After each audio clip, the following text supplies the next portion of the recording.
धर्मपुर नाम की एक नगरी थी। उसमें धर्मशील नाम का राजा राज करता था। उसके अंधक नाम का दीवान था। एक दिन दीवान ने कहा, महाराज, एक मंदिर बनवाकर देवी को बिठाकर पूजा की जाए तो बड़ा पुण्य मिलेगा। राजा ने ऐसा ही किया। एक दिन देवी ने प्रसन्न होकर उससे वर मांगने को कहा। राजा के कोई संतान नहीं थी। उसने देवी से पुत्र मांगा। देवी बोली, अच्छी बात है, तेरे बड़ा प्रतापी पुत्र प्राप्त होगा। कुछ दिन बाद राजा के एक लड़का हुआ।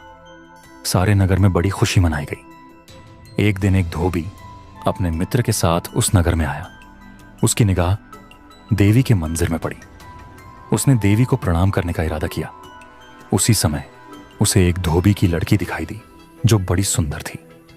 उसे देखकर वह इतना पागल हो गया कि उसने मंदिर में जाकर देवी से प्रार्थना की, हे देवी, यह लड़की मुझे मिल जाए। अगर मिल गई तो मैं अपना सिर तुझ पर चढ़ा दूंगा। इसके बाद वह हर घड़ी बेचैन रहने लगा। उसके मित्र ने उसके पिता से सारा हाल कहा।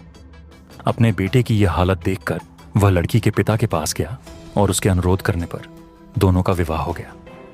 विवाह के कुछ दिन बाद लड़की के पिता यहां उत्सव हुआ। इसमें शामिल होने के लिए न्योता आया।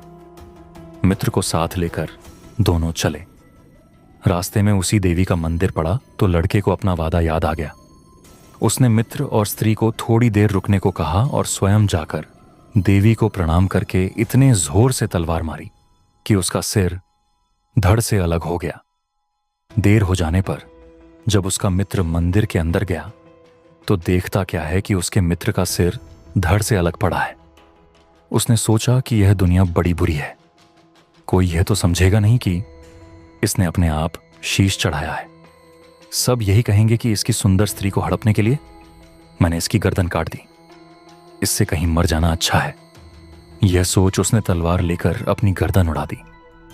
उधर बाहर खड़ी खड़ी स्त्री हैरान हो गई तो वह मंदिर के भीतर गई। देखकर चकित रह गई। सोचने लगी कि दुनिया कहेगी यह बुरी औरत होगी, इसलिए दोनों को मार आई इस बदनामी से मर जाना अच्छा है। यह सोच उसने तलवार उठाई और जैसे ही गर्दन पर मारनी चाहिए कि देवी ने प्रकट होकर उसका हाथ पकड़ लिया और कहा, मैं तुझ पर प्रसन्न हूं, जो चाहो सो मांगो।